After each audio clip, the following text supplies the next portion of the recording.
Las opiniones y comentarios expresados en el siguiente espacio son exclusiva potestad de quienes lo emiten. Esta empresa televisora exime su responsabilidad o participación en los mismos.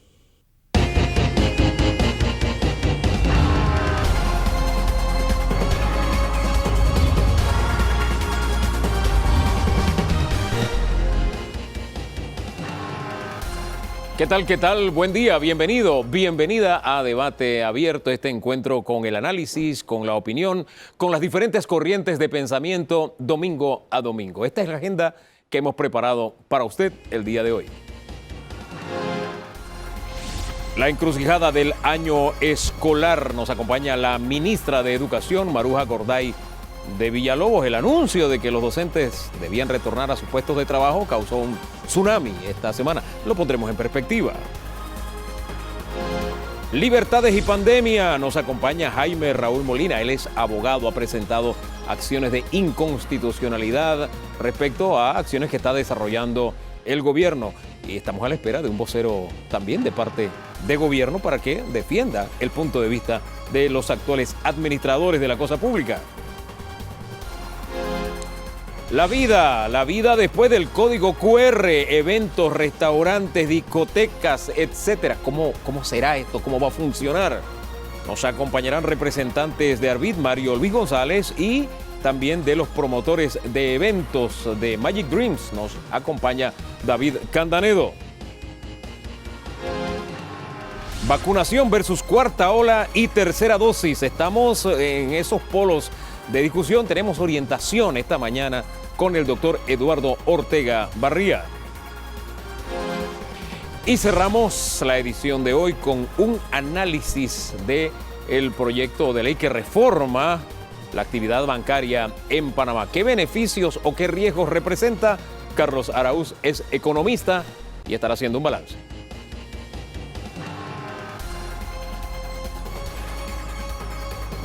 Don Danilo Toro, muy buen día, bienvenido. Buenos días. Aquí una semana iniciando con una variada clase de temas: educación, economía, banca, vacuna. En fin, temas legales también, todo eso está en el tapete. Eso indica que está comenzando a haber vida.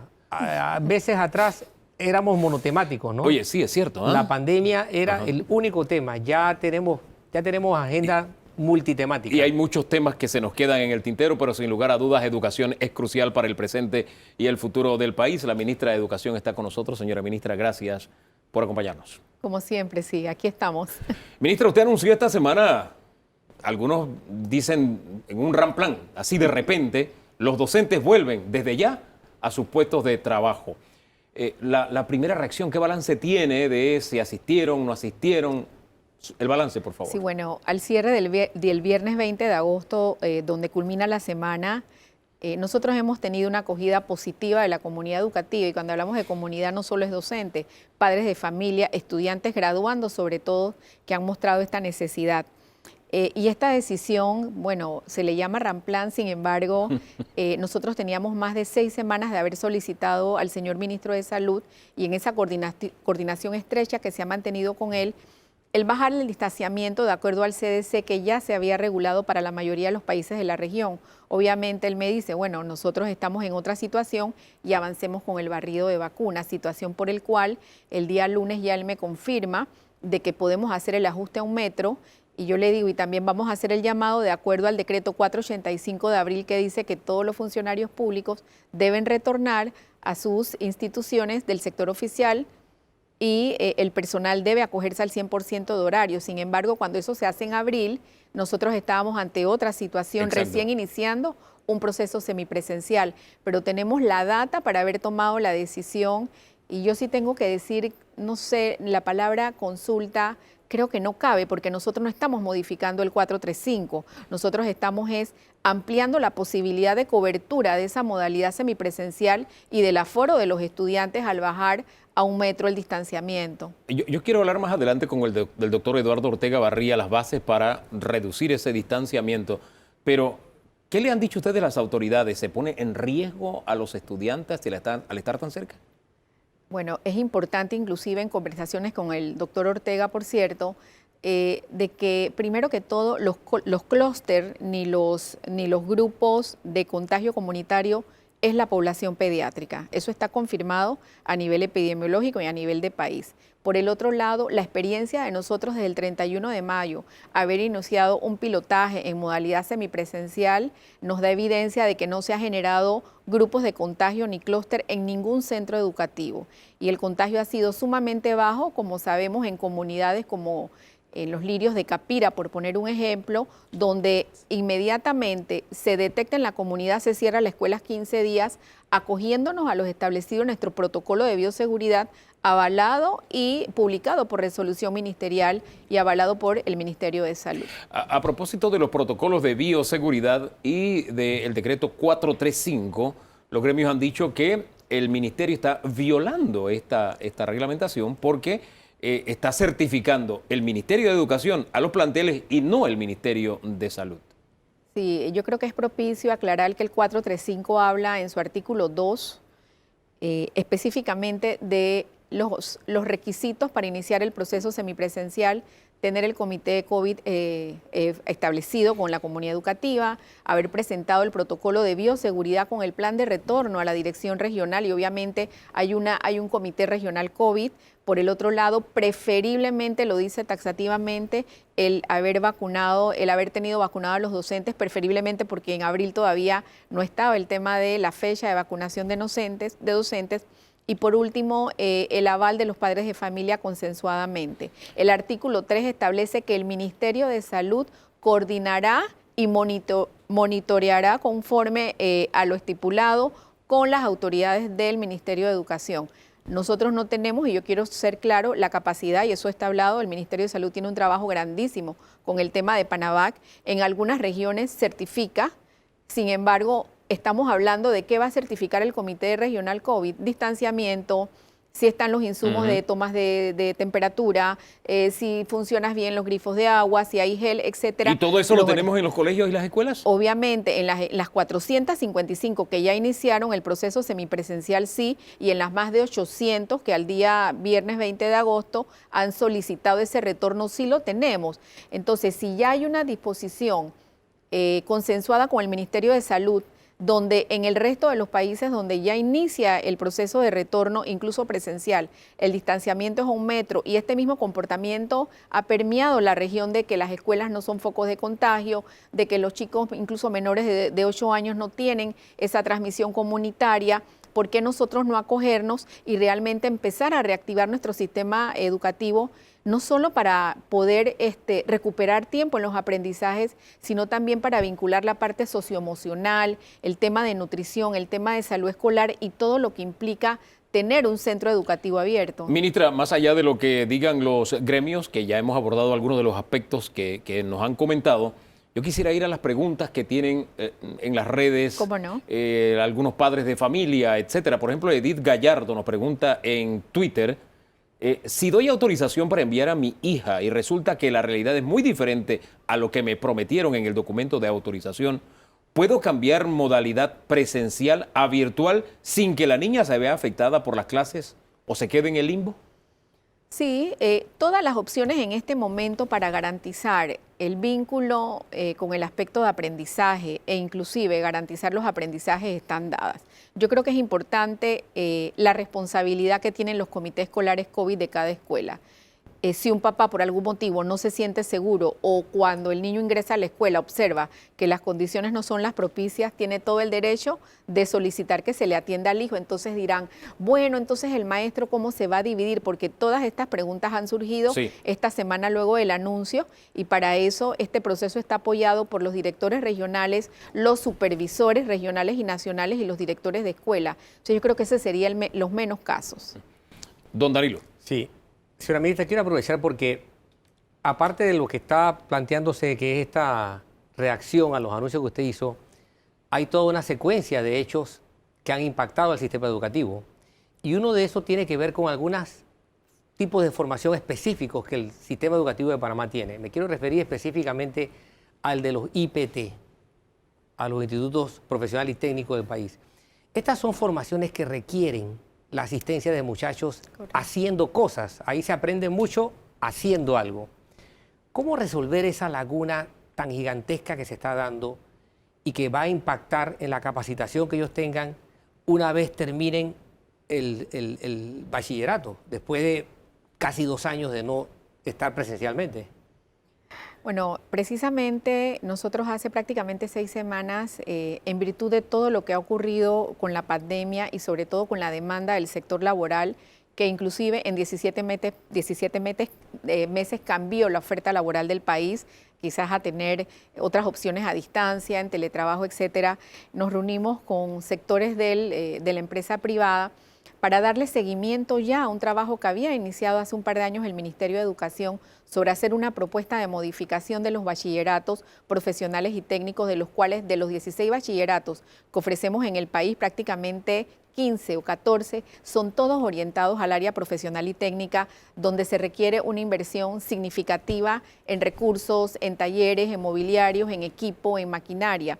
Sin embargo, en este momento, me voy al punto, son prácticamente 16.000 estudiantes graduandos, y me voy a los graduandos del área profesional y técnica, que los últimos 2 años no han tenido ese vínculo con el taller, con el laboratorio, con la formación paralela con la empresa en algunos casos, y estamos generando estos procesos. Si vemos la circular, habla específicamente de estudiantes graduandos, inclusive tenemos una cifra proyectada de casi 10.000 graduandos de llevarlos en el mes de octubre a sus centros de práctica laboral. ¿Y en qué condiciones están esos talleres de esos IPT que mencionan? Las condiciones de los IPT, yo te diría que quizás en un 50% no están en las mejores condiciones, por eso nosotros estamos transicionando directamente a la práctica laboral. Requerimos tener los centros educativos abiertos para ese acercamiento, que el docente puede evaluar, como usted lo ha dicho, competencias blandas, transversales, temas muy precisos de algunas profesiones, de algunas áreas de formación.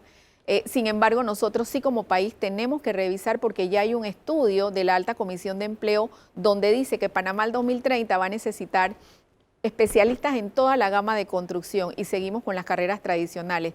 Va a necesitar sector portuario, logístico, bancario y turístico. Ministra, vamos a lo que están preguntando en redes. Este tema es para profundizar, pero vamos a las preguntas prácticas, las dudas que tienen nuestros televidentes. En Instagram nos pregunta Eli, y usted más o menos respondió esto, pero para que sea directa. ¿Las escuelas tienen los materiales de bioseguridad? ¿Ya están las escuelas reparadas? Me quedo con el tema de las escuelas reparadas. ¿Están listas, ministra? Sí, nosotros en la semana, parte de la información que se dio, se habló de que tenemos entre un 80 y 90% de centros educativos listos. Y si vemos cuánto representa el 10%, son aproximadamente de 400 a 500 escuelas que sí pudiéramos decir que no están preparadas, que tienen temas críticos de contratos, que estamos en procesos legales de cesiones, de cierre de obra, de iniciar otros procesos, y esas escuelas obviamente los estudiantes no van a regresar. Escuelas que, ejemplo, yo puse una escuela de Santiago, me reuní con la comunidad educativa, no tienen luz, no pueden regresar.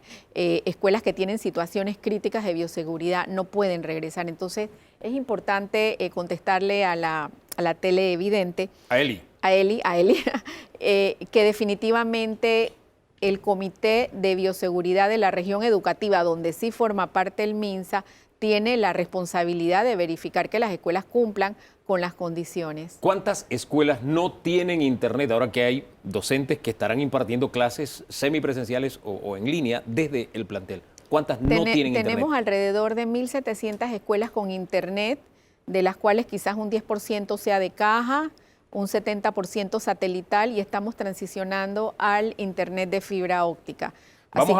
Vamos a más preguntas que tenemos en redes, porque surgen preguntas del día a día. Por ejemplo, dice Tabre, dice, a estas alturas, ¿con qué uniformes y zapatos irán los niños a las escuelas? El decreto 435 establece taxativamente, al igual que el 425 de inicio del año lectivo, cuando arrancamos con tutorías, de que no es obligatorio el uso de uniforme ni ningún tipo de vestimenta. Eso sí, por lo menos acorde para entrar a un centro educativo.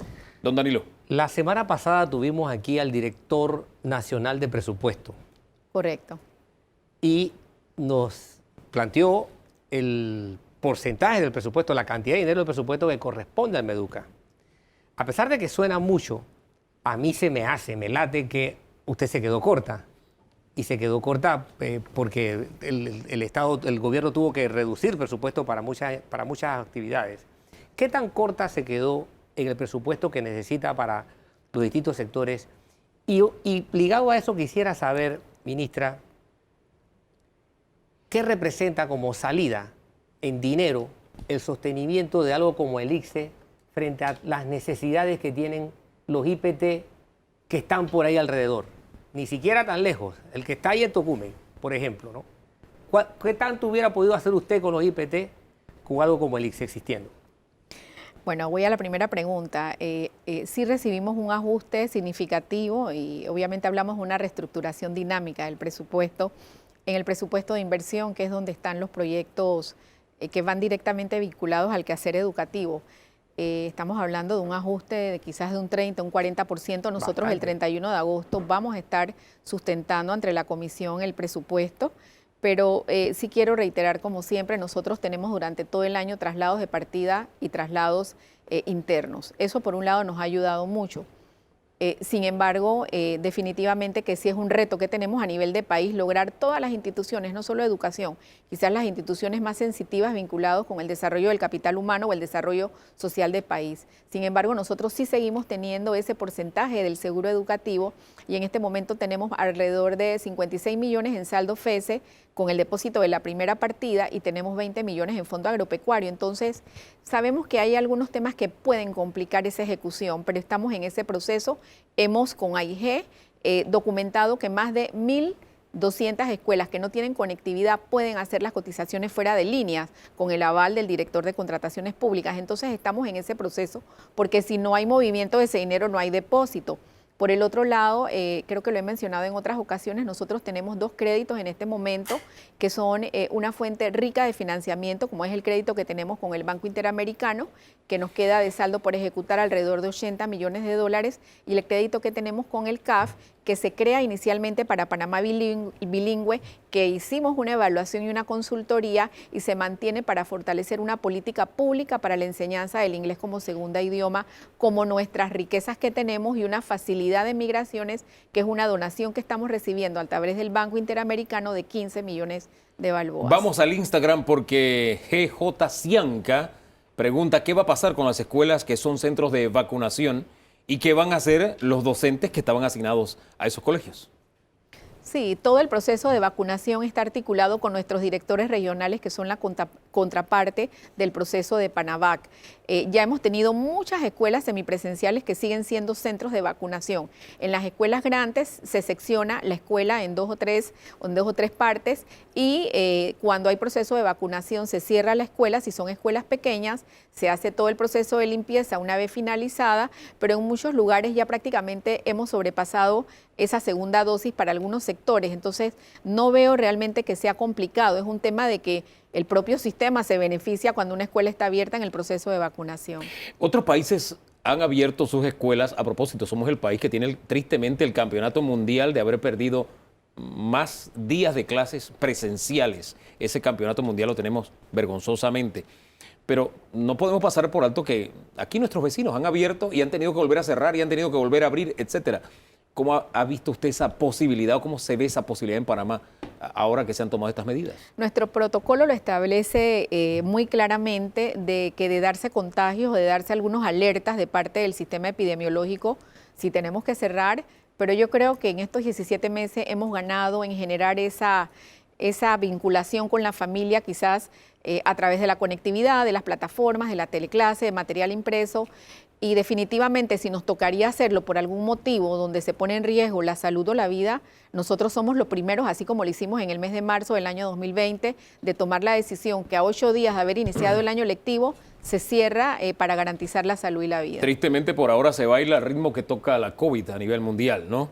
Brandy pregunta también en Instagram cómo van a arreglar las infraestructuras de colegios públicos que son insignia, tales como el América, el Moscote. El del Moscote recibí también bastante comunicación a través de las redes. ¿Qué futuro tienen esos planteles? Bueno, el Instituto América ahora mismo tiene un proyecto de adecuación y remodelación que está en proceso. en el Moscote. Estamos con el compromiso adquirido con una cerca perimetral y todo lo que nos comprometimos en el año 2019. ¿Y el gimnasio? Porque creo que el gimnasio también está... No, el gimnasio no está incluido porque falta una partida. La Escuela República de Venezuela ya subió el acto público por 17 millones de dólares. El Instituto Nacional, estamos trabajando con el grupo de egresados y hay un dinero asignado. Pero las escuelas que son patrimonio histórico tienen un procedimiento diferente, como la Normal de Santiago, que tenemos el presupuesto, pero tenemos que tener también esa intervención con el Ministerio de Cultura por ser patrimonio histórico. Si usted tuviera que hacer una analogía de la educación, una analogía con un enfermo, con una persona que tiene padecimientos de salud, ¿dónde ubicaríamos la educación en este momento? ¿En UCI, en UCRE, en observación, en urgencias? ¿Dónde está nuestra educación en este momento? Yo tengo que ser muy responsable con esa respuesta. Depende, ¿no? Depende de a qué lugar se va a atender. Entonces creo que... Si va al seguro, ¿dónde lo ubicamos? Si va ¿se refiere a eso? Posiblemente, porque nosotros tenemos escuelas de excelencia, nosotros tenemos estudiantes del sector oficial que son los primeros puestos en el ingreso a la Universidad Tecnológica. Pero como un todo. Búsquemelo en algún lugar, por lo menos en observación, ministra. Como un todo, estaríamos pasando ya pasamos observación y pudiéramos estar entrando a algunas zonas muy delicadas. Gracias, ministra. ¿Sí? Una cosita me preocupa. Ha aumentado el desempleo y aumentó la informalidad. ¿Está el Meduca con los recursos suficientes para enfrentar casos de niños que necesitarán comer mientras vayan a clases? Bueno, nosotros tenemos dos proyectos, el programa de nutrición escolar que se desarrolla todo el año, una partida de bienestar estudiantil que se asigna a FESE y el programa Estudiar sin Hambre. Sin embargo, ese es un proyecto que requiere mayor inversión porque no se trata de grupos focalizados, se trata de garantizar la nutrición, yo creo que a nivel nacional. Entonces, eso lo estamos revisando y nosotros sí estamos recibiendo apoyo de organismos internacionales. En este caso, partes de nuestros préstamos se están redireccionando para garantizar alimentación en las escuelas. ¿Se avecinan conflictos con los gremios o van a fumar la pipa de la paz? No creo que haya conflicto. Esto es parte de la dinámica y nosotros inclusive el miércoles pasado que estuvimos en la asamblea juntos, me acerqué y les dije, no ha habido modificación de decreto, sabemos también sus características, su manejo, pero no creo que haya conflicto. Nosotros la próxima semana vamos a tener una serie de actividades con ellos, seguimos revisando desde la mesa bilateral, desde otras instancias, entonces no creo que haya conflicto. El diálogo siempre estará de parte de nosotros. O sea, fumaron la pipa de la paz. Sí, seguro. Gracias, ministra. La ministra de Educación aquí en Debate Abierto para comenzar. Y hay un tema, don Danilo, que está en el debate. ¿Se puede obligar o no a un panameño o a un residente en Panamá a vacunarse? No, no se puede, pero el Estado tiene muchas formas para estimular a que se vacunen. Bueno, vamos a hablar de ese tema en segundos nada más, aquí en Debate Abierto.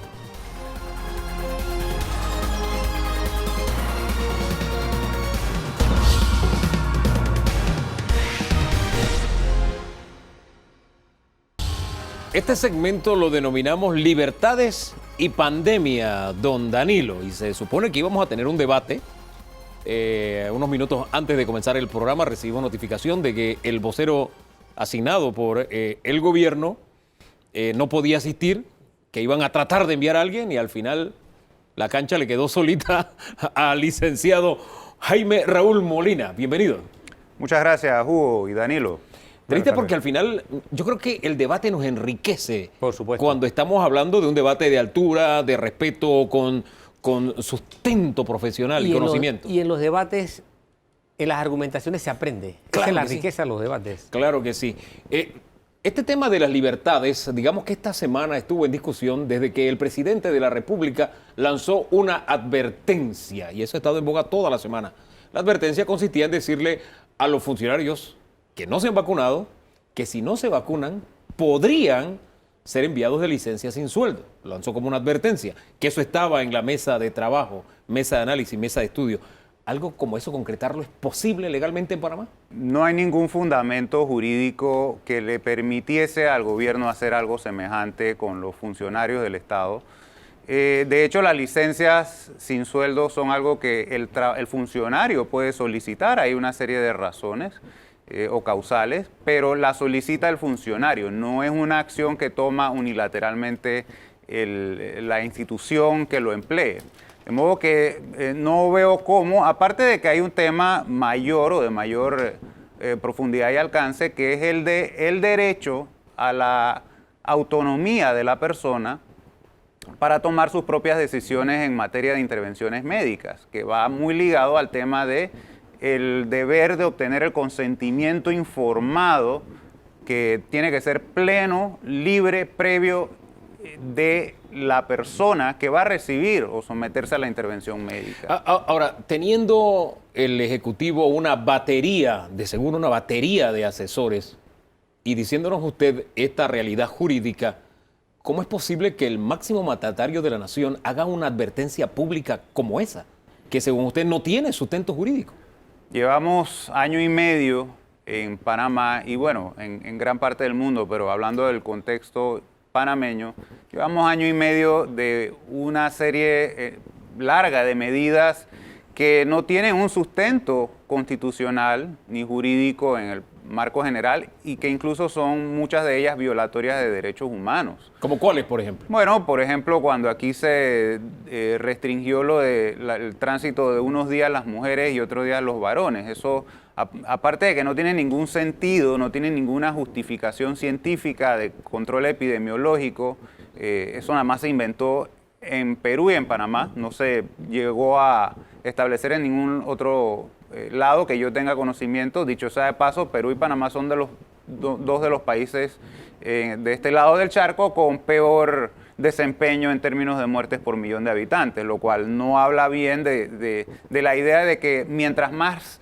extensas y duras sean las restricciones a los ciudadanos, mejor control de la pandemia tengamos, ¿no? Sino más bien todo lo contrario. Al decirnos que hemos pasado meses, estos 2 últimos años, más bien, con normas que rayan con la Constitución y la ley, ese mote que algunos han dicho de que estamos en una dictadura sanitaria, ¿tiene algún asidero en la realidad para usted como abogado? Para mí, de eso se trata. Estamos en una dictadura sanitaria, no hay un Estado de Derecho. En este momento estamos completamente a expensas de que el ministro de Salud cualquier día diga ustedes no salen de su casa, las empresas de tal sector o todas tienen que volver a cerrar. Hemos visto una evolución en este año y medio. Recordemos que por un número de meses importante, en la primera ola, solamente podían abrir, básicamente establecimientos de supermercados y farmacias, ¿no? Obviamente, salvoconductos tenían otra serie de personas con otras actividades relacionadas a eso, relacionadas al sector público, pero establecimientos comerciales como tales nada más eran eso. Ahora, ¿quién es el que nos tiene limitados? ¿Esta dictadura sanitaria, como usted lo llama, o nos tiene limitados la pandemia? Mira, si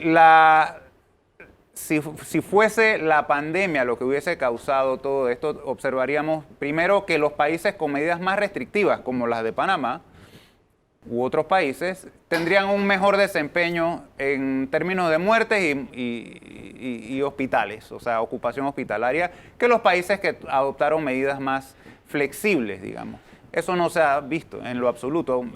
Si hubiese alguna correlación, más bien la señal sería en sentido inverso.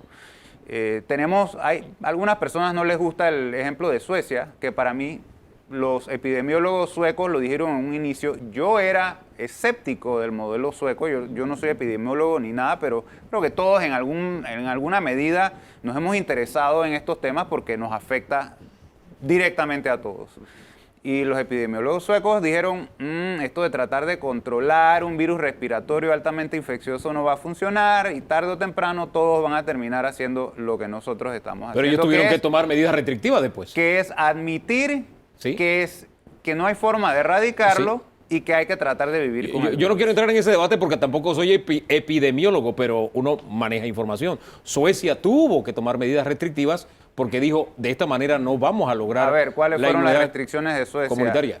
Las restricciones de Suecia fueron solamente, por ejemplo, límite de aforo 50 personas. Nunca cerraron bares, restaurantes. O sea, realmente las medidas restrictivas de Suecia, porque sí se tomó algunas medidas, pero en comparación con el resto del mundo fueron muy, muy flexibles. Pero lo importante a donde quiero llegar es que Noruega, digamos que, ok, Suecia es controversial. Noruega, desde el mes de mayo o junio del año 2020, se convirtió o adoptó un modelo más sueco que el de los suecos. Don Danilo.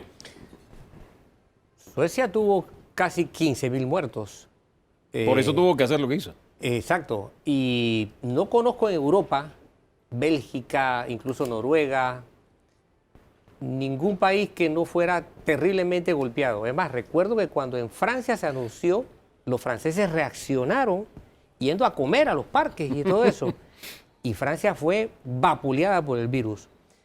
Pero yo quisiera ir a la parte legal, que es realmente de lo que trata este exacto. tema, ¿no? Porque modelos y modelos hay, y en Francia, usted toca el tema de Francia, hay mucha gente en Francia en la calle y más del 50% de los franceses ya está vacunado. Entonces yo quisiera ir al tema legal. Exacto, pero la parte legal se basa en la realidad. A ver. O sea, la realidad de Panamá, se puede decir que Panamá es uno de los países más afectados por el COVID. Esa es la apreciación que tienen ustedes para usted, por ejemplo, para decir que en Panamá hubo dictadura. O sea, no perciben ustedes que la dictadura, la llamada dictadura sanitaria, tuvo algún beneficio para el país, en el sentido de que no tuvimos la tasa de muertos que otros países han tenido. Para uno entender o para poder evaluar si las medidas tuvieron un efecto positivo, la fórmula no es comparar contra el contrafactual de los modelos epidemiológicos, el famoso modelo del señor Ferguson, que las proyecciones de ese modelo no se dieron en ningún país del mundo. De hecho, las proyecciones más optimistas exageraron las muertes por un orden de magnitud. Aproximadamente 10 veces más muertos predecía en todos lados para junio del año pasado que los que se han dado en 18 meses. O sea, es una cosa que no se puede decir para nada que acertó. Entonces, comparar el desempeño del mundo real contra un contrafactual hipotético, que es un modelo, los modelos no son data, los modelos son tautologías de las premisas que uno les programa. Son proyecciones, eso es todo. son proyecciones. Ahora, la forma de comparar realmente eficacia sería, bueno, comparemos los países que adoptaron medidas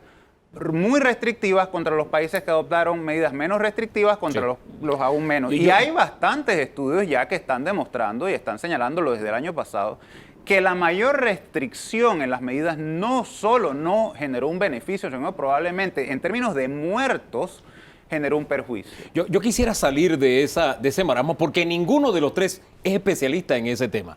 Y, por ejemplo, podemos decir que la mortalidad en Panamá está muy por debajo de la media mundial. Y alguien dice, wow, entonces lo manejamos bien. Yo no quisiera entrar en eso. No, que esta semana estuvimos como campeones en el mundo en vacunación. Y yo no quiero entrar en ese tema. Vamos al aspecto legal. Aunque no somos abogados porque queremos orientación en el tema que usted es especialista. Para ese otro tema vamos a hablar con epidemiólogos, etcétera, que ellos manejan mejor el tema, si le parece. ¿Ve? Sí, claro. Vamos a lo legal. Bien, mire, usted presenta una demanda de inconstitucionalidad porque se ha dicho mucho que no se puede obligar a una persona a vacunarse. Sin embargo, hay una ley del año 2007 en Panamá que usted ha presentado una acción legal contra ella porque abre la puerta a que se le obligue a la persona a inmunizarse. Así es, la ley 48 de 2007 que regula el proceso de vacunación en la República de Panamá y dicta otras disposiciones. Yo ataqué por inconstitucional dos disposiciones, del artículo 14 y el artículo 20, que básicamente confiere al ministro de Salud la potestad para él ordenar vacunación obligatoria extraordinaria en el país para toda la población. Hay diversas razones por las cuales eso es inconstitucional, es mi criterio, y por eso lo demandé. Pero básicamente es el hecho de que toda persona humana individual tiene el derecho a la determinación de su propio cuerpo, su propia vida y su propia salud. Eso es conocido como el principio de la autonomía de la persona humana. Y en materia de intervenciones médicas, se conoce también el requisito o el principio del consentimiento informado que tiene que dar el paciente. Hay ciertos principios de bioética, de hecho, el primero de ellos es el de la autonomía. O sea, el médico, el profesional sanitario, el Estado como proveedor, cuando es el proveedor sanitario, tiene que respetar la autonomía del paciente. Ese principio va por encima del principio de beneficencia, que es que cualquier intervención recomendada a la persona tiene que ser en su beneficio, y el de maleficencia, que es que no debe causarle daño o no debe exceder el daño cualquier beneficio esperado. Toda intervención médica está sujeta a causar daño. La idea es que el daño sea menor que el beneficio en esa persona. La medicina es una profesión de atención individualizada y cada persona individual tiene derecho a una atención en la que su médico, su profesional sanitario le recomiende intervenciones con evaluación de beneficio-riesgo de esa persona, no de la población. Ahora bien, ¿qué artículo específico de la Constitución estaría violando esta disposición? ¿Y por qué se esperó tanto tiempo para presentar una demanda de inconstitucionalidad si la ley data del año 2007? La razón por la cual la presento ahora es precisamente por la coyuntura de que se está ya amenazando abiertamente a la población a que se van a tener que vacunar. No solamente los funcionarios, aquí se está amenazando consistentemente ya desde hace algún tiempo con que las personas no van a poder entrar a un restaurante, no van a poder ir quién sabe a qué otro tipo de establecimiento, no van a poder hacer ciertas actividades si no están vacunados. Y eso es una intromisión en el derecho de la persona. ¿Usted se vacunó?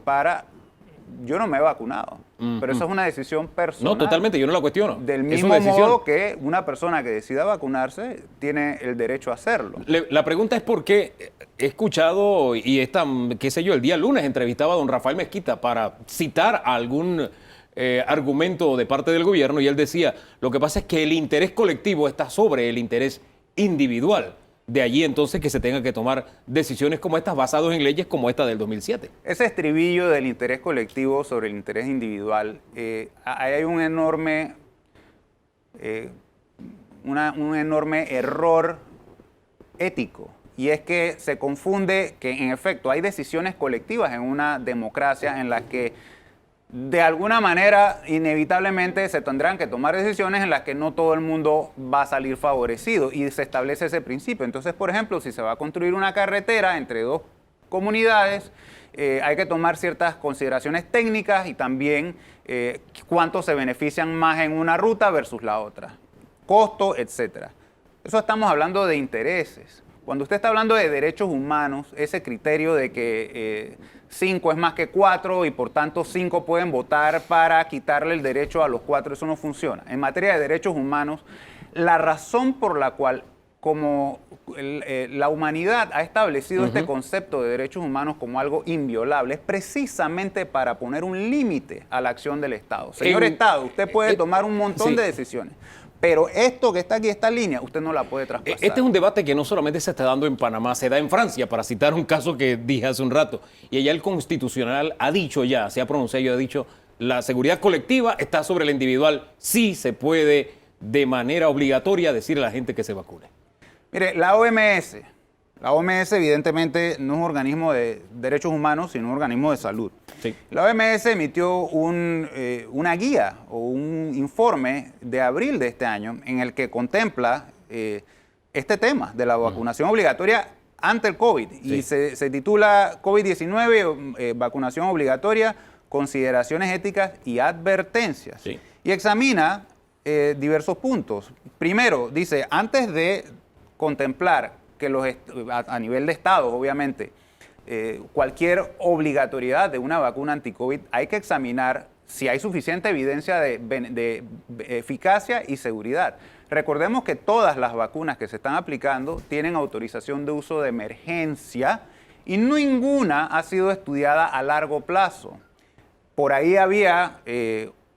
hace poco o hace algunas semanas circuló la idea muy promovida de que las vacunas históricamente más allá de 2 meses no desarrollan efectos adversos. Se nos acabó el tiempo. Disculpe, la pregunta no es lo que dice la OMS. Ya sabemos que la OMS no apoya la obligatoriedad. Le ponía el ejemplo del Tribunal Constitucional en Francia que dijo sí se puede obligar, para irnos a un terreno de leyes, legal. Sí, pero es que yo no soy ciudadano francés.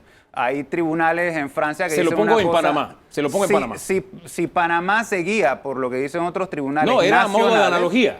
Porque no es un debate solamente panameño. Hay tribunales en España que ya están declarando inconstitucional e inviable esto del pase sanitario. Entonces, Bien. ¿por qué elegimos Francia y no No, España, yo se lo por puse sobre la mesa, ya que no hay alguien que le haga contraparte, lamentablemente, por parte del gobierno.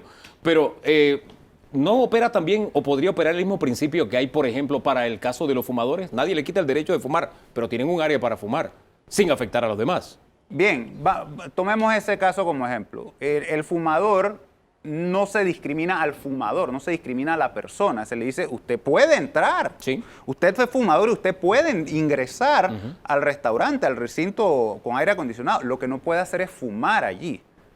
¿Ya ve la diferencia? Bueno, usted va a un aeropuerto y ellos tienen un área para fumar, ahí encerrados con su humo solito y el resto de los No, mortales, es que usted no se puede tranquilo. quitar la vacuna. Sí. Entonces, ¿Cómo? Usted no se puede quitar la vacuna ni se la puede poner momentáneamente para ingresar. O sea, hay una diferencia fundamental, que es que al fumador usted no lo está discriminando como persona. Él puede ingresar al recinto cerrado siempre que no fume.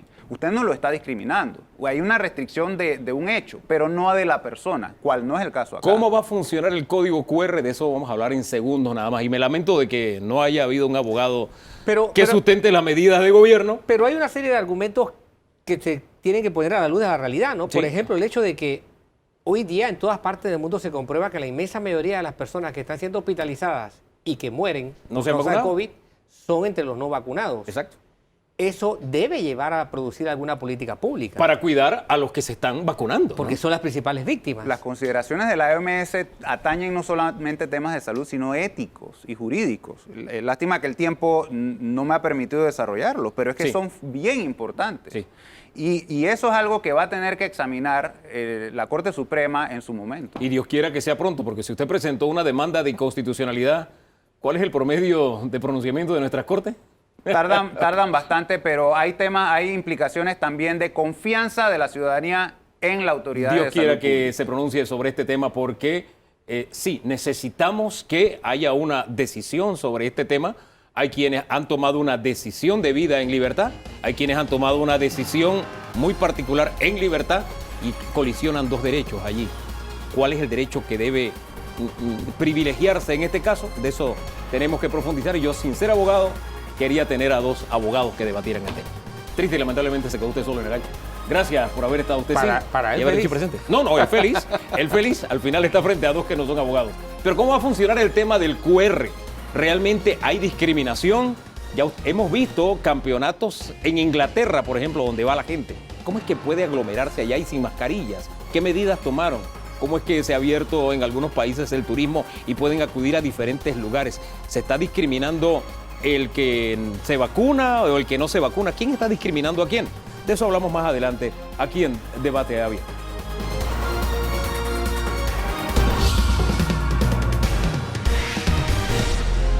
La irresponsabilidad. La civil. semana pasada hubo primicia aquí en Debate Abierto. La AIG anunció que venía en septiembre los primeros patrones de prueba de el código QR para participar en eventos masivos, etcétera. Había una petición de Arbit también en esa línea. Dijo AIG, el señor Luis Oliva, está precisamente con nosotros Mario Luis González de Arbit, y también del sector eventos, para hablar de actividades masivas, David Candanedo de Magic Dreams. Buen día a los dos. Buenos días, Hugo. Bienvenidos a Debate Abierto. Gracias. ¿Qué fue específicamente lo que planteó como posibilidad de encontrar una salida salomónica, por decirlo de alguna forma, en esto de los vacunados y no vacunados, la Arbit? Sí, gracias Hugo, gracias Danilo por recibir aquí a la Asociación de Restaurantes, Bares y Discotecas, y no a su director ejecutivo Mario Luis González, sino a todo ese grupo de empresarios que durante ya 17 meses ha vivido lo más crudo de la pandemia. Si hay un sector que está en modo sobrevivencia, es el sector perteneciente al bloque 6, incluyendo los amigos de los eventos. Y como cualquier otra asociación, Hugo, nosotros asistimos a conversaciones constantes con los equipos de trabajo de muchos ministerios, incluyendo el Ministerio de Salud. Y en esa reunión donde participó el ministro de Salud, se nos planteó, ya hace prácticamente un mes, de qué pensábamos la posibilidad de implementar el tema del QR. E inmediatamente nosotros dijimos, bueno, ministro, si esa oportunidad se da para que el sector que hoy está cerrado, porque sí es cierto que nosotros somos un grupo diverso, asociación de restaurantes, bares y discotecas. Si bien es cierto, hoy a la fecha tienes restaurantes bares, restaurantes con terraza abierto. Todavía el bloque sigue cerrado porque bares, discotecas, jardines, cantinas y todo lo que sigue, eventos masivos, está totalmente cerrado. Nosotros vimos, bueno, vamos a seguir conversando y exploremos esa posibilidad de que se nos permita que a través de esta medida del QR puedan abrir nuestros negocios.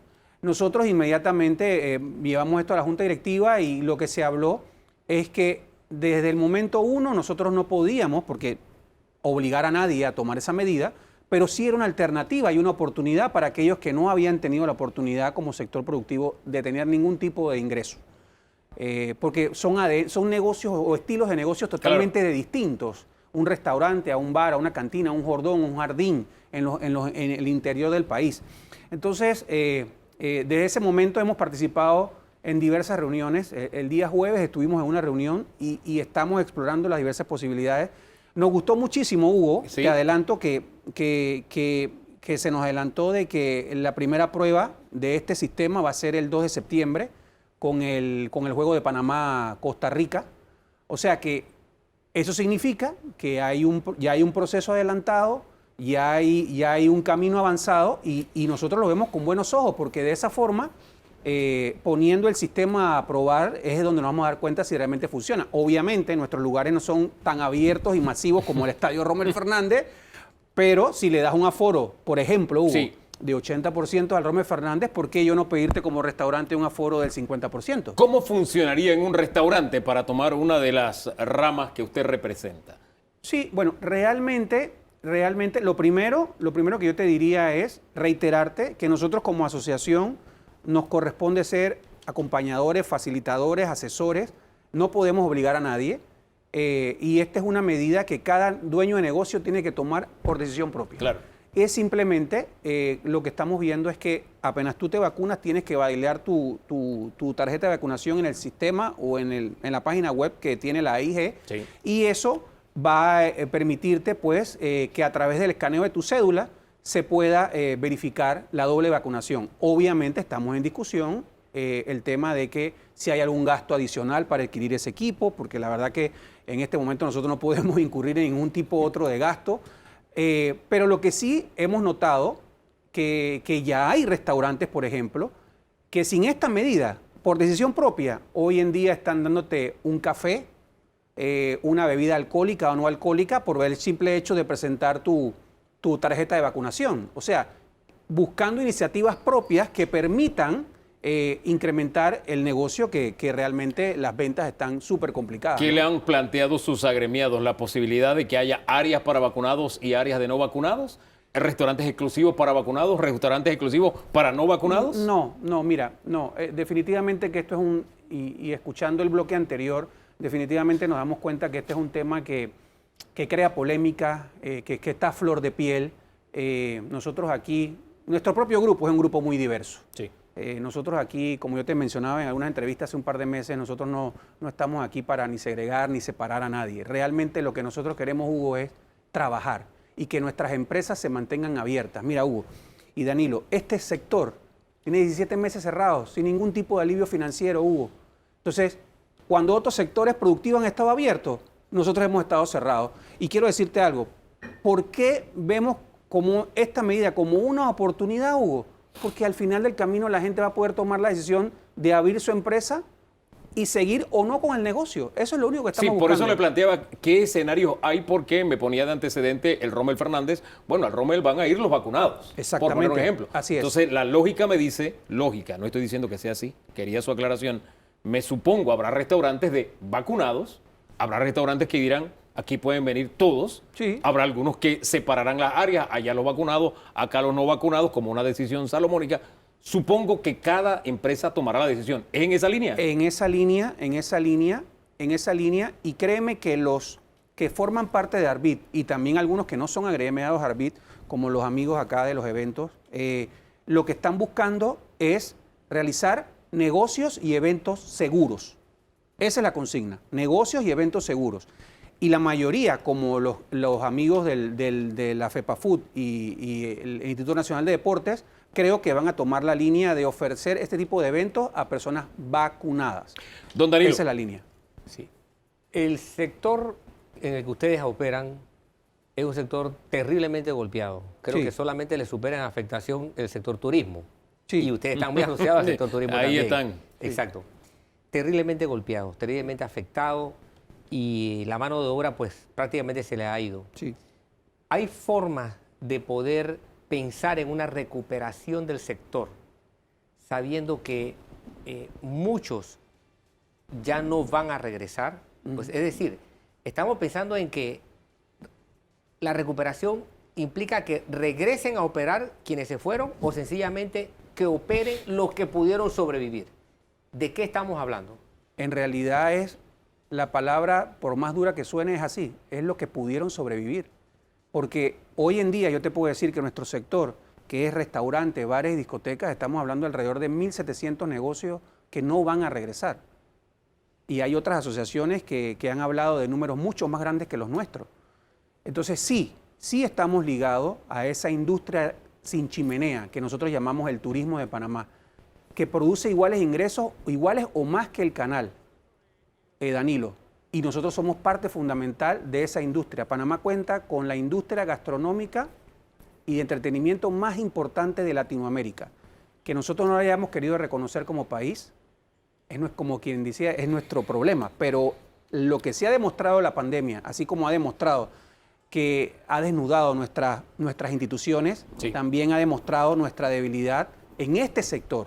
Y yo sí te quiero decir, si esta oportunidad, mira, y quiero terminar esta parte, hay cosas que el gobierno ha hecho mal. Si hay algún crítico de las pautas o las posiciones que ha tomado el gobierno en materia de cuarentena, ha sido el ARBIT, y a Hugo le consta.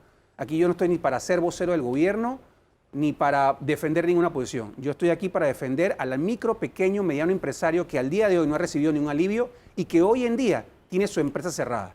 Y si esa es una oportunidad para que el negocio pueda abrir, hay que aprovecharla. Lo que yo sí quiero decir, no podemos seguir politizando todo en Panamá. Y eso es lo que nos preocupa. Que ahora también el tema de las vacunas se vaya a ver hacia un tema político. Porque al final, decía Danilo, decía Lucio Séneca, pensador romano, político, nada más parecido a la justicia tardía que la injusticia. Y este sector sí se ha tratado injustamente y ha recibido poca solidaridad. Mientras usted hablaba, en pantalla apareció un espectáculo. Si la memoria no me es infiel, ese fue montado por Magic Dreams. Se trata del musical Mamma Mía. ¿Cuándo fue? ¿Fue en pandemia? ¿Cómo lo realizaron? ¿Cómo lo desarrollaron? Porque quiero partir con ese ejemplo, don David. Gracias, Hugo, por el espacio. Y yo aquí en representación del sector de promotores y empresas que nos dedicamos a la producción de eventos masivos. Somos parte de este grupo tan golpeado. Fuimos los primeros en cerrar, suspender operaciones en la pandemia y tenemos una fecha todavía indefinida de apertura. Pero en medio de todo ese ambiente me llega esta ilustración que veíamos. Gente en el Teatro Nacional celebrando un musical. ¿Cómo lo realizaron? Afortunadamente, un poco apalancándome las palabras que mencionaba Mario, así como el gobierno ha tomado decisiones o no que no nos corresponde a nosotros juzgarlas, y al principio se hablaba de que Panamá estaba rezagado en términos de los países de la región en el ritmo de vacunación, hoy día podemos decir que Panamá es uno de los países que está liderando a nivel, por lo menos de forma per cápita, el volumen de vacunación Sí. de sus ciudadanos. Esto nos ha permitido tomar decisiones como estas con el aval del Ministerio de Salud y poder llevar a cabo por lo menos una ínfima parte de lo que representa el sector a través del teatro. El teatro, así como los eventos masivos, cerró sus telones desde marzo del 2020 y recientemente, hace un mes, logramos abrir, gracias como lo vieron en el video, a lo que fue el musical Mamma Mía. ¿Cómo podemos replicar eventos como este? ¿Qué hace falta? Hay varios factores que entran en juego. En primer lugar, Mamma Mía fue un recinto cerrado, por ende teníamos aplicada la restricción del 50% de capacidad. Nos aseguramos de cumplir muy estrictamente las medidas de bioseguridad, la toma de temperatura, el uso de mascarilla, no se permitía ni siquiera el consumo, ni siquiera de agua, por el hecho de no tener que bajarse la mascarilla. Y tengo que hacer hincapié, no fue el primer uso formal tal vez, pero sí fue un soft opening, por decirlo de alguna forma, del uso del QR.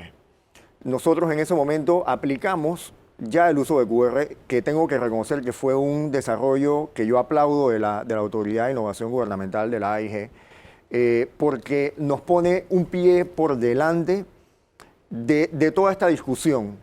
Si estoy vacunado, si no estoy vacunado, si tengo mi tarjeta, si no la tengo. El QR realmente nos pone un pie adelante de esa discusión. ¿Cómo está el mundo del espectáculo, de los eventos masivos en el mundo desarrollándose usando el QR como herramienta? Mira, los países que ya han implementado eventos masivos lo están usando. En esos países hay otras herramientas en las que se están apoyando, tienen brazaletes que usan las personas totalmente vacunadas. Y hay eventos muy grandes que se han hecho recientemente, por poner un ejemplo, un evento muy conocido que es el Lollapalooza. Se llevó a cabo recientemente en Estados Unidos, fueron varias decenas de miles de personas que asistieron, un evento de varios días, y el ingreso era para personas vacunadas con su brazalete.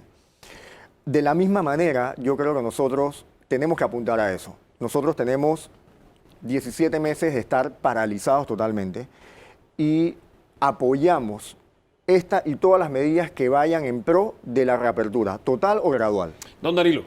Sí, yo recuerdo haber visto a principios de año, hubo varios eventos masivos de entretenimiento.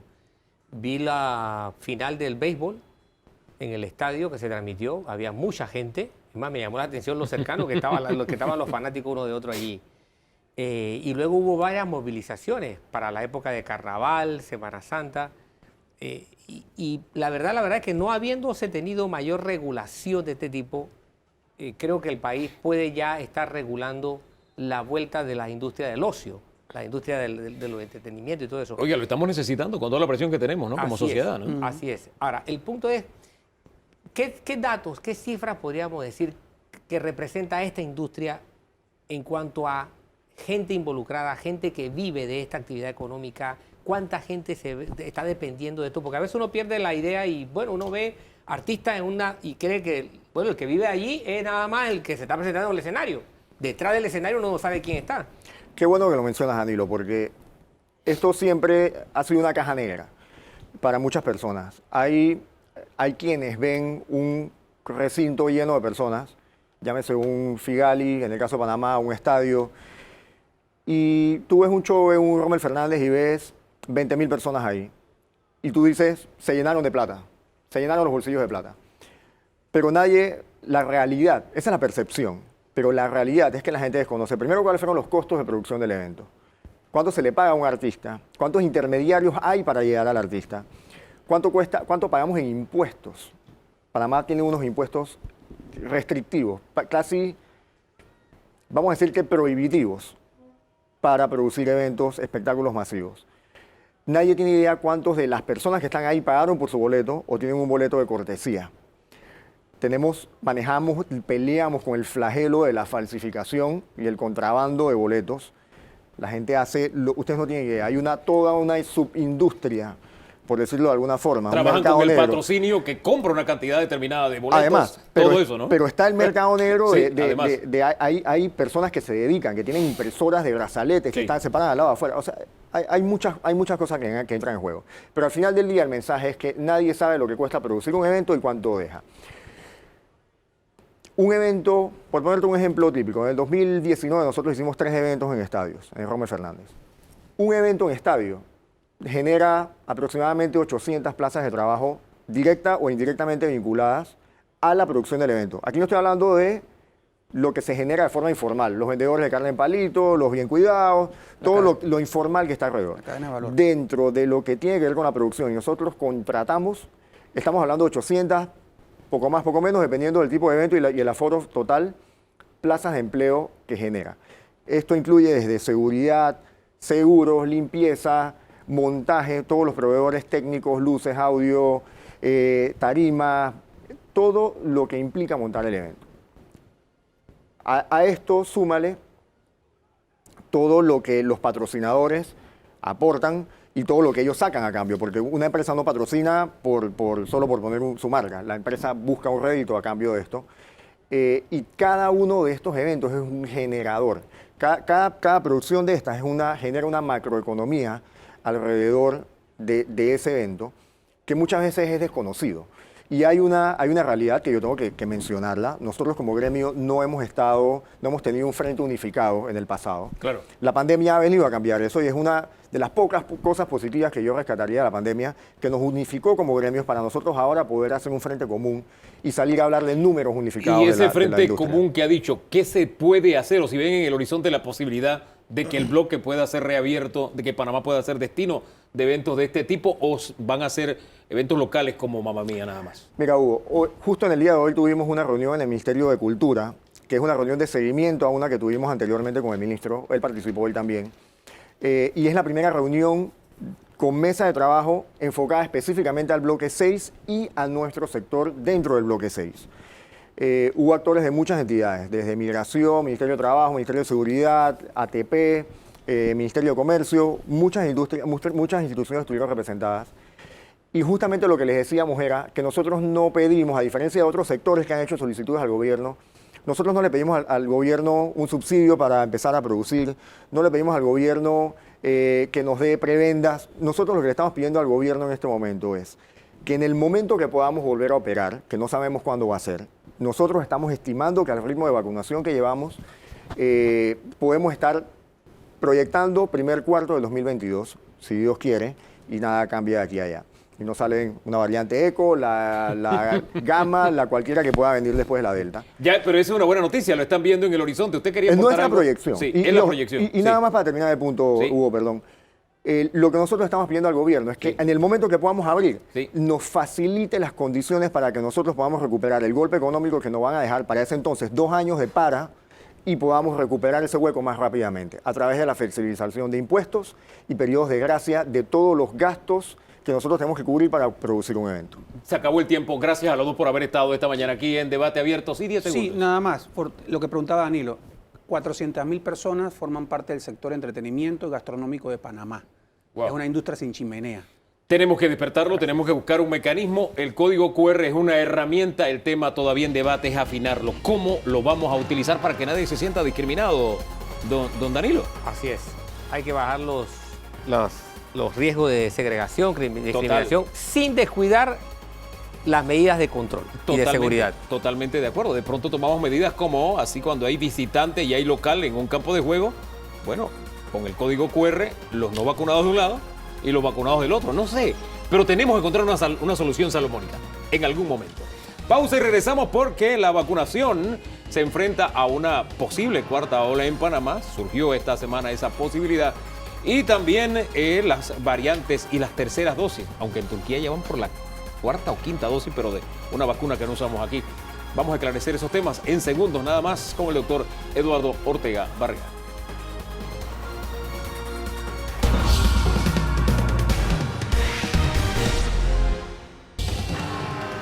Vamos a hablar del tema vacunación versus cuarta ola, de terceras dosis, etcétera, ¿no? Y nos pone en perspectiva un especialista en este tema, lo que intentamos hacer en un bloque anterior. O sea, no podemos hablar de epidemiología con alguien que no es epidemiólogo. ¿Ah? Tenemos que hablar de estos temas con alguien que conoce la materia. El doctor Eduardo Ortega Barría nos acompaña. Bienvenido, doctor. Gracias, Hugo. Buen día. Doctor, cerramos la semana con más de 1 millón de personas con las 2 dosis. Cerramos una semana en la que fuimos campeones mundiales por un par de días. En vacunados por cada 100,000. O sea, una semana interesante. ¿Qué es lo que se viene de aquí en adelante? Hemos administrado 85 dosis por cada 100 personas en el país. Tenemos 23% de la población con 2 dosis. Tenemos 62% de la población con 1 dosis. Lo que tenemos que hacer ahora es acelerar segundas dosis. En el escenario de la Delta, sabemos que esa variante necesita 2 dosis de la vacuna de Pfizer o AstraZeneca para protegernos mejor, porque una sola dosis protege 30-35%. El debate también es esa protección, es por cuánto tiempo, y es lo que está enfrentando, por ejemplo, Israel. Y el gran debate, veía un estudio donde se decía, publicado ya por agencias internacionales donde se decía que la Pfizer va bajando su protección con el tiempo y la AstraZeneca se mantiene y llega a un punto en el que se encuentran. Ilústrenos en ese tema. Es una excelente pregunta. Tenemos que tener presente que tú tienes varios componentes. Tienes vacuna, tienes virus, tienes personas. Entonces, en ese sentido, si el virus no hubiera mutado, tú probablemente no necesitarías una dosis adicional por mucho tiempo, 1 o 2 años. En este caso, el virus cambió, es un poco diferente. Los anticuerpos que está produciendo la vacuna no lo reconocen totalmente. Hay cierto nivel de que el virus escapa y por eso tienes que dar en un grupo especial de población una tercera dosis. ¿De qué hemos notado? Porque esto es importante. Hay un debate sobre tercera dosis o refuerzo. Son dos conceptos diferentes. Háblenos de la diferencia para estar claro. ¿Qué es refuerzo y qué es eso de tercera dosis y segunda dosis? Una tercera dosis se le da a un grupo de personas que después que terminaron el esquema primario no lograron la inmunidad o la protección necesaria. Esa es una tercera dosis. Un refuerzo lo utilizas tiempo después, 1 año, 2 años después, para reforzar la respuesta inmune primaria. ¿Sí? Así, por ejemplo... Es como si fuera una cucharada con 3 cucharaditas, por decirlo de alguna forma, en 3 porciones. Así es. Para llenar la cuchara. En este caso tienes un grupo de personas inmunosuprimidas, cáncer, personas con trasplante, ciertos tratamientos que no respondieron adecuadamente a las 2 dosis del esquema primario. Ahí das una tercera dosis para ayudarles a alcanzar esa protección que tú quieres. Eso no es un refuerzo. La tercera dosis es para ese grupo específico. Exactamente. No es para todos. No, es para ese grupo específico de personas. Posteriormente, vamos a tener que dar un refuerzo a las personas que ya completaron su esquema, como tú y yo probablemente, que ya tenemos las 2 dosis, tenemos una buena respuesta inmune. Esa respuesta inmune nos va a proteger.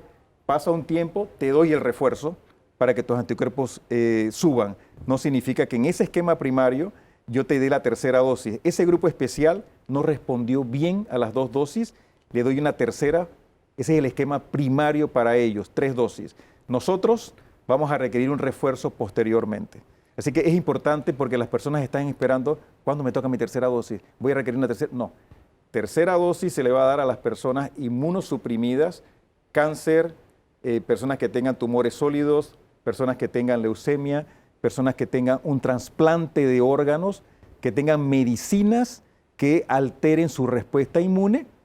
Recibieron 2 dosis, no respondieron, le doy la tercera dosis. ¿La decisión tomada en los Estados Unidos esta semana no fue tercera dosis para todos los ciudadanos? No, fue para inmunosuprimidos y ellos lo que están hablando ahora es cuándo damos el refuerzo. Y ellos están hablando de que ese refuerzo vendrá cuando tengan 8 meses de haber completado el esquema primario. Y van a comenzar con cierto grupo, ancianos en los asilos primero, personal médico, y posteriormente van a ir bajando la edad, 70, 60 años.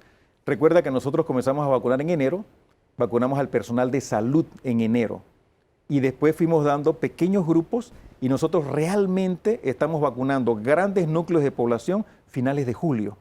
Nosotros estamos atrasados con respecto a Israel y con respecto a Estados Unidos en Norteamérica. Nuestro escenario es distinto. Diferente. Nosotros nos estamos viendo en ese espejo, estamos viendo lo que le está sucediendo, sabemos exactamente por lo que están pasando, nosotros nos vamos a ver en esa película en el futuro, pero estamos analizándolo para poder seguir las recomendaciones. En esa línea, entonces, el refuerzo se estaría aplicando en Panamá en enero, por decirlo de alguna forma. Muy probablemente, dependiendo de cómo se porten los panameños.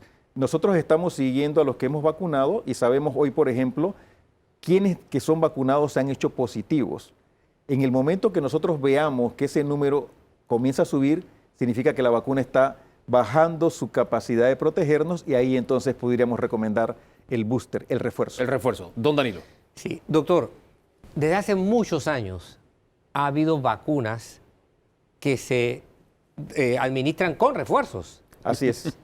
O sea, eso es algo que ya es requete utilizado en el mundo de la medicina. Usted me podrá dar algunos ejemplos. Así es. Pero la vacuna de influenza la damos todos los años. Exacto. Porque tiene una... Pero ese es dosis, no son refuerzos. Son refuerzos anuales. Son refuerzos anuales. Porque el virus muta. Y esa es otra que también te puedes contagiar aunque tengas la... Exactamente. Sí, de hecho, que tenga la vacuna. Sí, ahí tú buscas que tengas como decimos, un buen match entre lo que circula y la vacuna. Sí. La vacuna de neumococo en el adulto mayor la damos cada 5 a cada 10 años. Entonces es un refuerzo que tú das. ¿Qué hacemos con otras vacunas? La pones, por ejemplo, a los 2 meses, 4 meses, 6 meses y la das al año de edad nuevamente. Entonces, ese es el esquema primario y refuerzo. Es decir, esto no está vinculado al hecho de que la vacuna tenga fallas o tenga debilidades o tenga necesidad de corrección, sino al hecho de que la capacidad del virus de reacomodarse implica estar haciendo refuerzos periódicamente, tal como ha ocurrido con otras enfermedades. ¿Es así? El virus se está adaptando y lo peor es que se adapta en el que no se vacuna. Hay estudios muy claros que demuestran que en poblaciones vacunadas la velocidad de mutación disminuye. Por eso es importante vacunarnos. Entonces, él muta, él se multiplica mucho. Si tú no estás vacunado, tu sistema inmune no te puede proteger. Él produce millones de copias y sale una variante. Entonces, no es que la vacuna esté fallando.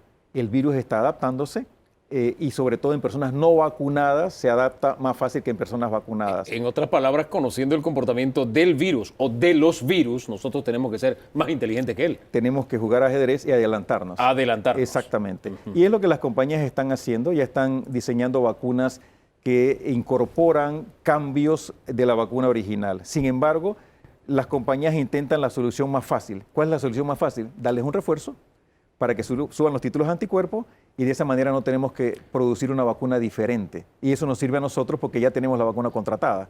Nosotros tenemos vacuna para más del 100% de la población de Panamá. Doctor, usted que maneja más información que nosotros, le pongo sobre la mesa noticia que leí hace 2 semanas, que ya está en el horizonte la aprobación por parte de la FDA de la vacuna. O sea, pasaríamos de la etapa del uso de emergencia a estar aprobada. ¿Hay algo concreto en esa línea? Sí, Pfizer y Moderna ya sometieron a la FDA la autorización de licencia comercial, porque lo que tú tienes ahorita es autorización para uso de emergencias. ¿Qué se hizo cuando tenías 2 meses de haber concluido el estudio? Porque las personas dicen la vacuna es experimental. No, la vacuna ya terminó su fase experimental porque cumplió con el diseño del protocolo que se había preparado para autorizarla. Y de hecho ya tú tienes estudios de fase 4. Ahora que ellos ya tienen 6 meses de seguimiento, ya no tienen 2 meses de seguimiento, lo que han sometido es una licencia para autorizar y comercializar la vacuna, lo que significa que los médicos en el sector privado la pueden utilizar. La relación ahí entonces comercial-Estado es distinta, se puede comprar por privados y demás, ¿no? Nosotros lo que quisiéramos cuando eso ocurra es que el laboratorio someta a Farmacias y Drogas la licencia en Panamá. Eso significaría que se pudiera vender privadamente. Nosotros seguiríamos en el sector público ofreciendo la vacuna gratis, el sector privado pudiera venderla en donde la vende el sector privado, y normalmente el 10% de la población, 15%, va al sector privado. El resto seguiría con el sector público. Es decir, tendría registro sanitario, entonces. Tendría registro sanitario. En el horizonte, ¿en cuánto tiempo se estaría tomando esta decisión? Hay una alta presión en los Estados Unidos de Norteamérica porque un número importante de personas que dudan sobre vacunarse, dudan porque opinan que no se ha completado todas las fases. Una vez que se licencie, en Estados Unidos consideran que las personas van a ir con más confianza a vacunarse. Entonces nosotros esperamos que eso ocurra en las próximas semanas. Se piensa que eso puede ocurrir en las próximas 4 semanas.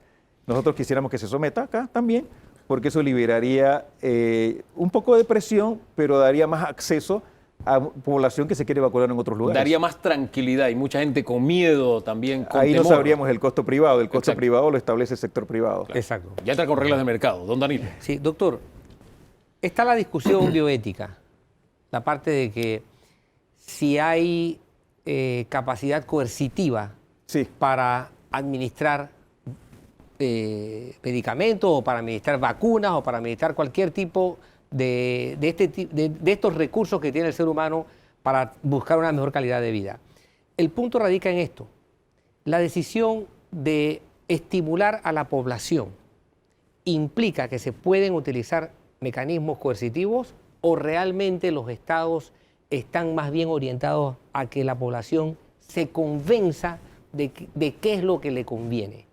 ¿Dónde está aquí el equilibrio bioético? Yo creo que inicialmente tienes que educar, tienes que comunicar, tienes que convencer a la población de por qué es importante vacunarse. Pero estás en una pandemia, estás en una situación de emergencia de salud pública. El bien común es importante protegiendo, sí, el bien individual de las personas, pero llega un momento en que tienes que hacer una recomendación. Si tú miras Estados Unidos, El presidente Biden quería tener 70% de la población vacunada el 4 de julio. ¿Sí? No lo logró. Y comienza a bajar el interés por la vacuna. Nosotros afortunadamente hemos de hecho vacunado, y esta es una buena noticia, comparativamente con Estados Unidos, donde se produce la vacuna, donde tienen cantidades ilimitadas. Cuando tú comparas qué país ha vacunado más proporcionalmente en un solo día, Panamá supera a los Estados Unidos de Norteamérica. Nosotros llegamos a vacunar 1.6% de la población en un solo día. Eso solo lo hizo Ecuador y Panamá en toda la región. Hace un rato cuando hablábamos de terceras dosis y de refuerzos, se nos quedó en el tintero un grupo de personas. Son aquellas que padecieron la COVID, que se les recomendó solamente una dosis. ¿Cómo quedan ellos dentro de todo este esquema? Muy buena pregunta, porque nosotros hemos recomendado a lo largo de toda la pandemia una sola dosis para las personas recuperadas. Porque hemos notado que esas personas tienen mucho más anticuerpos que las personas que nunca se infectaron y que se pusieron 2 dosis de la vacuna. Recientemente, hace una semana aproximadamente, vimos por lo menos un artículo que parece indicar que en las condiciones actuales de cambios en las variantes, probablemente una segunda dosis en esas personas los beneficiaría desde el punto de vista de respuesta inmune. Por lo tanto, estamos discutiendo para poder entonces probablemente recomendar una segunda dosis en esas personas en nuestro país. Hace unos segundos cuando hablábamos de bioética, usted planteaba el tema de, sí, la educación, el convencimiento, pero que estamos en pandemia. Sí. Pero no solamente estamos en una pandemia, hay una infodemia, Sí. que es la presentación de noticias falsas con características reales, con información manipulada. Es decir, a veces hay información vieja que te la presentan como si hubiera Sí, pasado hoy. Exactamente. Y ese es otro de los grandes escollos que tenemos. Y cobra ribetes dolorosos porque cuando ya tenemos vacunados, se han dado situaciones que han golpeado a familias de una manera muy fuerte. Hay 2 personas muy conocidas en Panamá, una del ámbito científico, que murió y estaba vacunada, pero no murió por la vacuna. Y otro, una persona de la farándula, no quiero decir nombres, murió y dijeron enseguida estos grupos, mira, y estaba vacunado. ¿Cómo manejar estos temas para que no quede en el subconsciente de algunos que esas muertes tuvieron relación con la vacuna? O se lo pregunto de otra forma. ¿Cuántas personas han muerto en Panamá por la vacuna? Yo no tengo evidencia de que ninguna persona haya fallecido por la vacuna. Hay personas que han fallecido vacunadas y eso es normal. En la medida que tú tengas 85% de las personas, dosis por 100 personas en el país, van a fallecer personas que están vacunadas. No significa que fallecieron por la vacuna. Es más, tú estás viendo ahora, por ejemplo, los datos que nos presentaron la semana pasada, 96% de las personas que estaban hospitalizadas no estaban vacunadas, básicamente. Entonces, lo que tú tienes es un número pequeño de personas que se pueden infectar y que pueden ir al hospital. Yo creo que tenemos que mejorar la comunicación. Creo que en Panamá no son un verdadero problema, pero hacen mucho ruido. No debemos de ponerle atención a las personas que son antivacunas, sino a las personas que tienen dudas y a esas personas orientarlas, educarlas y decirles los beneficios de la vacunación. Y creo que tenemos que mejorar en información. No somos tan buenos proveyendo esa información de la manera que deberíamos hacerlo. Don Danilo. Doctor, como pediatra, ¿ve usted en perspectiva, relativamente en corto plazo, que los niños puedan recibir vacunas para para combatir esta enfermedad? O sea, cuando le hablo de niños, le hablo a las vacunas que reciben los niños de muy pequeñitos. Sí. De hecho, cuando revisa los números más recientes, Danilo, hemos vacunado ese grupo de 12 a 15 años de edad, ya 111,000 niños en el país. Los estamos vacunando ya en el país, en la mayoría de los circuitos, desde los 12 años de edad, aunque no tengas una enfermedad crónica. Entonces, en la tercera semana de septiembre comenzamos barridos. Nosotros ya vamos a estar vacunando a la población general a partir de la tercera semana de septiembre. Nosotros esperamos a final de septiembre tener 70% de la población ya vacunada y a final de octubre cerca del 80%. Pero a tu pregunta, nos faltan los de 5 a 12 años de edad. Esos datos esperamos tenerlos en octubre, noviembre a más tardar. Es importante que ahí las dosis es 1/3 de las dosis que reciben los adultos. Así que pudiéramos utilizar la misma vacuna y por eso es importante que tenemos Pfizer. Pfizer es la compañía más avanzada en estudios de niños de 5 a 12 y eso nos daría esa flexibilidad. Con las variantes que hay, mutaciones que hay, teniendo Pfizer en Panamá, a la velocidad que estamos vacunando, ¿la cuarta ola aparece en el horizonte o no? Siempre que tengas Delta circulando en el país, hay el riesgo de una cuarta ola. En Panamá tenemos 24 casos al día de hoy, 17 han sido detectados en el aeropuerto, 7 son comunitarios. Tenemos 6 provincias en que se ha detectado por lo menos un caso. En Estados Unidos, en Norteamérica, cuando ves la evolución de la Delta, en 4 semanas la Delta se apoderó del país. Entonces yo pensé que íbamos a tener más tiempo, entre 6 y 8 semanas. Pero es posible que la Delta comience a multiplicarse. La cuarta ola es un riesgo, pero tenemos 23% de población con 2 dosis, tenemos 62 con 1 dosis. Tenemos que poner más segundas dosis. Eso es lo que tenemos que hacer ahora. Es el gran reto que tenemos como país. Doctor, gracias por haber estado acá. Siempre orientador escucharle, don Danilo. Sí, definitivamente el panorama se nos pinta, no es triunfalista, pero sí es un panorama mucho menos preocupante o mucho menos pesimista que cuando no teníamos la vacuna. Yo le tengo una solución sencilla con el tema infodemia. Ya hay mucha gente alrededor suyo que se ha vacunado. Ya usted tiene testimonio de qué realmente le pasa a esa persona. Si realmente es bioluminiscente, es decir, si alumbra en la oscuridad, si tiene Bluetooth, si realmente se anda pegando por ahí porque lo convirtieron en un imán, si es una antena repetidora de celular. Ya usted no se lo tienen que echar, no le tienen que echar el cuento por una cadena de WhatsApp o por un tweet. No, usted tiene a la persona ahí y tiene el testimonio. Se lo dejo ahí porque es una buena forma de que usted coteje no solamente lo que recibe de estos grupos, sino que coteje lo que recibe de nosotros también. Verificación de información, esa es la clave. Pausa y regresamos porque se presenta nuevamente la posibilidad de reformar la ley de intereses bancarios, reformar la ley bancaria. ¿Eso es bueno? ¿Es malo? ¿Qué peligros implica? ¿O qué bondades también conlleva? Vamos al análisis en segundos con Carlos Araúz.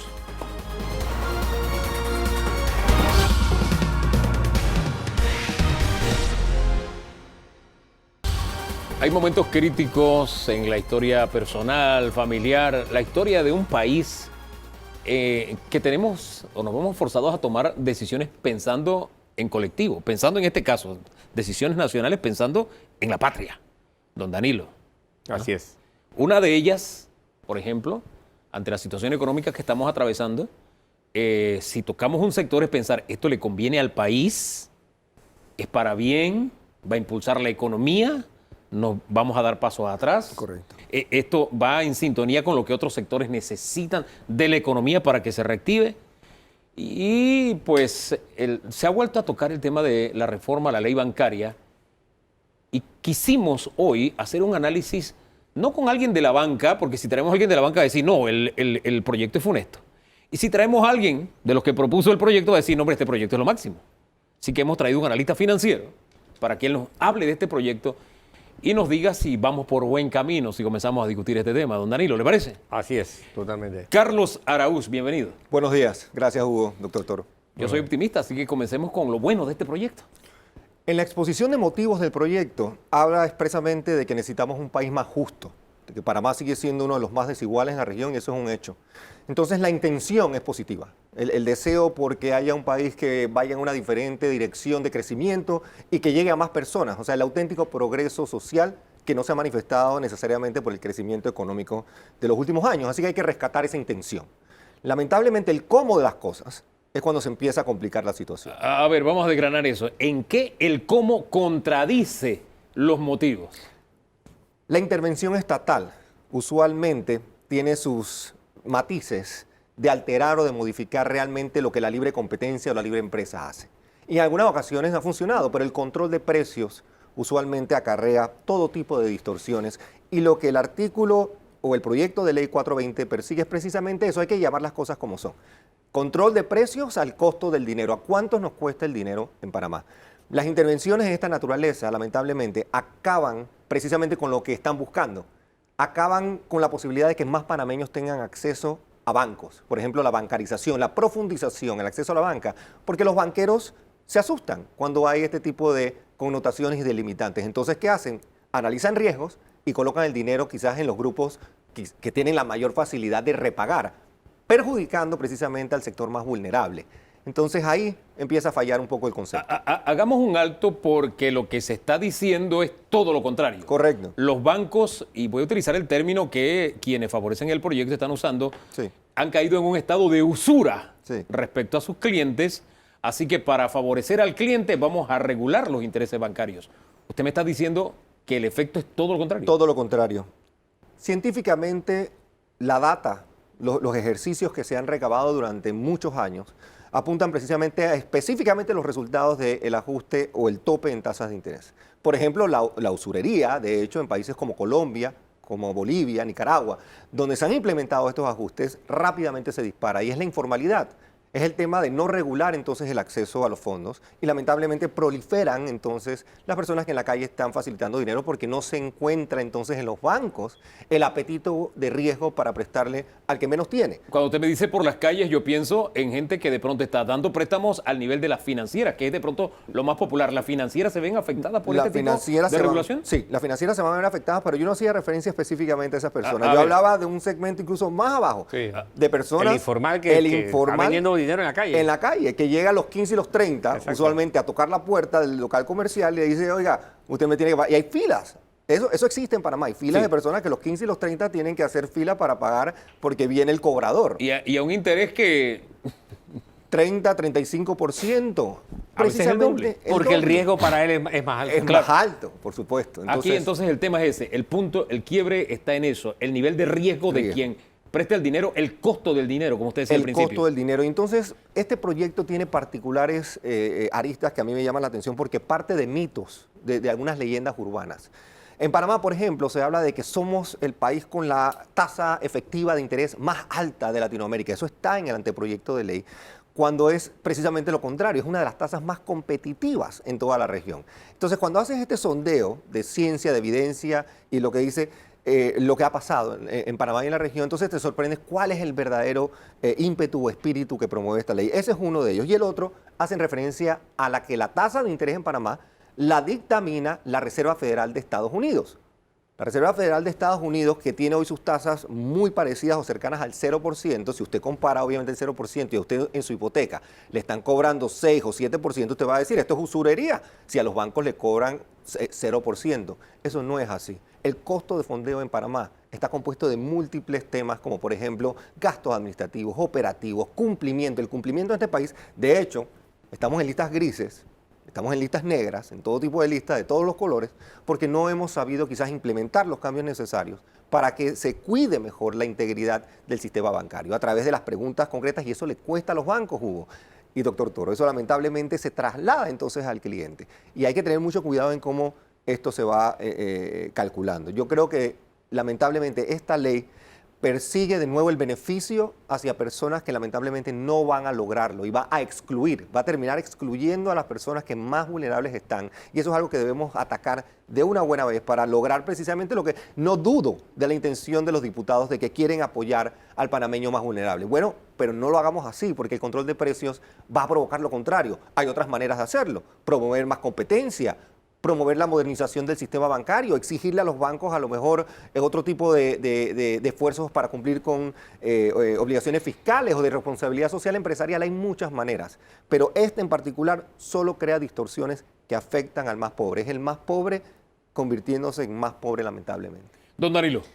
Hay una tendencia también, y es que aquellos mercados que han sido objeto de regulación por parte del Estado, que dice, bueno, puedes vender esto, pero nada más hasta este precio o con este margen de ganancia, tienen que crear, para poder sobrevivir, productos alternativos sobre los que recaen precios más altos. Más altos.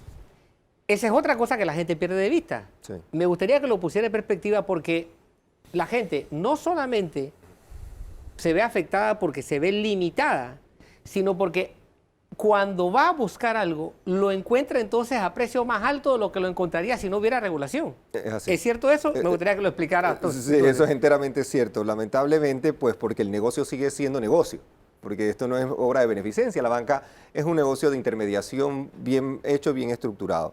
La diversidad de productos se ve inmediatamente afectada por este tipo de acciones.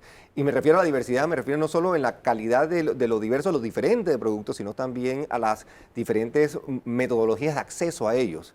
Aquí el tema de la profundización del crédito, la bancarización, como se conoce técnicamente hablando, puede verse afectada notoriamente. Podemos echar hacia atrás 10 o 15 años. De hecho, el Banco Interamericano de Desarrollo, producto de la pandemia, ya ha dicho que en Panamá pues, hay un número mayor de pobres, informalidad, trabajo pues, en ascuas, desempleo. Estamos echando hacia atrás. Este no es el momento para que la banca eche hacia atrás. Este es el momento para que la banca se atreva a prestar y reanime el crédito, se reactive la rueda. Este tipo de leyes lamentablemente crea temores, fuga de capitales y temores al prestar. A propósito de temores de la delegación del sector privado que fue a Perú, Sí. uno de los que regresaron más contentos fueron los banqueros.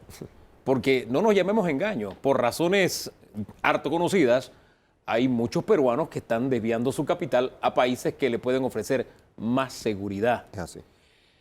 ¿Qué puede causarle a esos que están viendo a Panamá como destino de su dinero si seguimos con un proyecto de este tipo o si se convierte en realidad o en ley de la República un proyecto con estas características? Sí, lamentablemente manda un mensaje de incertidumbre, de inestabilidad, y la inversión extranjera, especialmente la directa, la que necesitamos hoy día en Panamá, necesita tranquilidad, necesita paz. Cualquier tipo de alteración a lo que ya conocemos, ya sea la imposición a un tipo de tributo, imposición fiscal, a depósitos que se ha hablado también recientemente, o alteración a la seguridad propiamente dicha del manejo del dinero, va a garantizar que esos capitales no lleguen a Panamá. Los necesitamos. El país necesita entre 4 a 6 mil millones de dólares en inversión extranjera. El ambiente, lamentablemente, quizás en detrimento de la situación en Perú, pero no es el único. Las situaciones en Colombia, en Venezuela, en Perú, sí. en Chile incluso, hasta Chile. Sí. La economía quizás más pujante de Latinoamérica por 20 años, están presentando problemas que representan una oportunidad para el país, si la sabemos analizar bien. De nuevo, yo creo que hay espacio para conversar, porque sí, la industria bancaria puede quizás hacer más, puede promover microcréditos, por ejemplo, de otra naturaleza. Pequeños y medianos empresarios han pasado por el momento más difícil de su existencia en los últimos 16 meses. Quizás por allí es que va la intervención estatal, no necesariamente por el control de tasas de interés. Cuando usted dice que esto afectaría la oferta bancaria, ¿está hablando de productos específicos Sí. o estamos hablando de cierre de bancos? No, productos más que de cierre. La industria bancaria, de nuevo, por un ente regulador que hace las cosas bastante bien, y la autorregulación. Yo creo que en Panamá menospreciamos quizás a los ejecutivos, a los directores, a las personas que toman decisiones en bancos porque son muy conscientes del riesgo que implica no prestar, no invertir bien.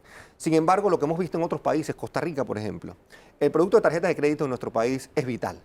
Nos gusta el crédito, nos gusta la facilidad que transmite tener una tarjeta de crédito.